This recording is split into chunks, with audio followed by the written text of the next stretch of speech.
ಮೈಸೂರಲ್ಲಿ ಇದೀವಿ. ಮನೆ ಪಕ್ಕ ಒಂದು ಸೈಟ್ ಇತ್ತು. ಇದು 40/60. ಇದೊಂದಷ್ಟು ರೋಸ್ ಗಿಡ ಇದೆ. ಪೆಟಲ್ಸ್ ಗಳ ನಂಬರ್ ನೋಡ್ಬೋದು ನೀವು. ಇದು ಒಂದೆಲಗ ಅಂತ. ಇಲ್ಲಿ ಪುದೀನ ಇದೆ. ಇದು ದಂಟು ಬೀಜಕ್ಕೆ ಬಿಟ್ಕೊಂಡಿದೀವಿ. ಮ್ಯಾಂಗೋ ಈಗ ಗ್ರಾಫ್ಟ್ ಮಾಡಿ ಇಟ್ಟಿರೋದು. ಅವರೆಕಾಯಿ, ಇದು ಸಬ್ಸಿಗೆ ಸೊಪ್ಪು. ಬೀನ್ಸ್ ಇದೆ. ಪಪ್ಪಾಯ ದೊಡ್ಡದೆಲ್ಲ ಆಯ್ತು. ನೆಕ್ಸ್ಟ್ ರೌಂಡ್ ಬೆಳೀತಾ ಇದೆ. ಇದು ಬೆಂಡೆಕಾಯಿ ಸಾಲ್ ರೀಸೆಂಟ್ ಆಗಿ ಹಾಕಿರೋದು. ಇಲ್ಲಿರೋ ಮಣ್ಣನ್ನೆಲ್ಲ ಎತ್ಬಿಟ್ಟು ಇದಕ್ಕೆ ಸಪೋರ್ಟ್ ಕೊಡ್ತೀವಿ. ಇಲ್ಲೆಲ್ಲ ಮಲ್ಚಿಂಗ್ ಹಾಕ್ಬಿಡ್ತೀವಿ. ಸಕ್ಸಸ್ ರೇಟ್ ನೋಡಿ. ಕಡ್ಡಿಗಳೆಲ್ಲ ಮುಂಚೆ ಮಲ್ಚ್ ಹಾಕಿದ್ದೆ ಹಿಂಗಾಗುತ್ತೆ. ಇಲ್ಲಿಗೆ ನಾವು ನೀರ್ ಬಿಡ್ತೀವಿ. ಇದು ಹೊಸ ಈಗ ಸ್ಟಾರ್ಟ್ ಆಗಿರೋದು. ಇದು ಈಗ ಇಲ್ಲಿ ಹಾಕೊಂಡಿದೀವಿ ಮೂಲಂಗಿ. ಇದು ಚೆರಿ ಟೊಮೆಟೋಸ್. ಹಣ್ಣಾದ್ಮೇಲೆ ಫುಲ್ ರೆಡ್ ಆಗುತ್ತೆ. ಅದು ಕ್ಯಾರೆಟ್ ನೀಟಾಗಿ ಬೆಳೆದಿದೆ. ದಂಟನ್ ಬೀಜ ಇತ್ತು, ಅದನ್ನ ಚೆಲ್ಲಿದ್ದಾರೆ. ಇಲ್ಲಿ ನೆಕ್ಸ್ಟ್ ಬೀಟ್ರೂಟ್ ಹಾಕಿದೀವಿ. ಇದೆಲ್ಲ ಬೀಟ್ರೂಟ್. ಗೊಬ್ಬರ ಯಾವಾಗ್ಲೂ ಈ ತರ ಇದ್ರೆ ಒಳ್ಳೇದು.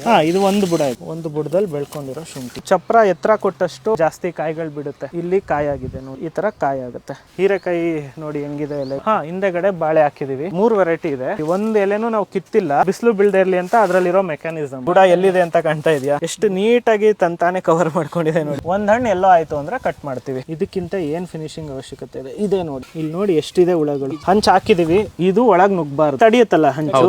ಇದ್ರೊಳಗೆ ಎಂಟ್ರಾಗಕ್ ಬಿಡ್ತಾ ಇಲ್ಲ.